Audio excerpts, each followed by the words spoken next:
কাঁচা আমটাকে আমরা প্রথমে সেদ্ধ করে নিয়েছি।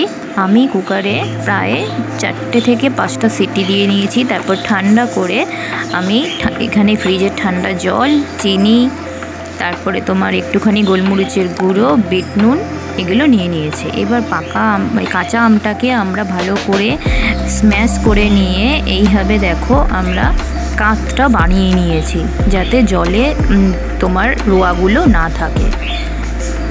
দেখো আমাদের জলটা তৈরি হয়ে গেছে। এবার আমি এখানে আস্তে আস্তে চিনি, বিট নুন, গোলমরিচের গুঁড়ো এগুলো দিয়ে ভালো করে নাড়িয়ে চাড়িয়ে নেব।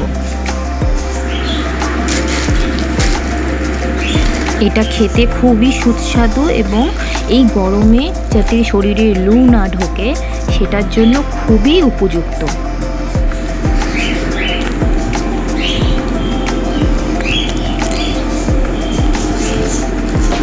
আর আমি এখানে একটুখানি গ্রিন কালার মানে যে ফুড কালার পাওয়া যায় গ্রিন রঙের, সেইটা আমি মিক্সড করেছি।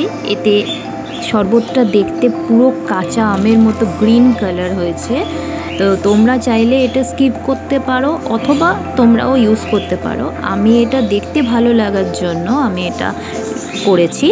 তোমরা এটা দেখে অবশ্যই কমেন্ট করে জানিও যে তোমাদের রেসিপিটা কেমন লেগেছে, তোমরা কীভাবে বানিয়েছো, হ্যাঁ, বা তোমরা অন্য পদ্ধতিতে যদি বানিয়ে থাকো আমাকে সেটাও বলে অবশ্যই জানিও। আর চ্যানেলটা সাবস্ক্রাইব করতে কিন্তু একদম ভুলবে না এবং রেসিপিটা সব বন্ধুদের সাথে শেয়ার করো।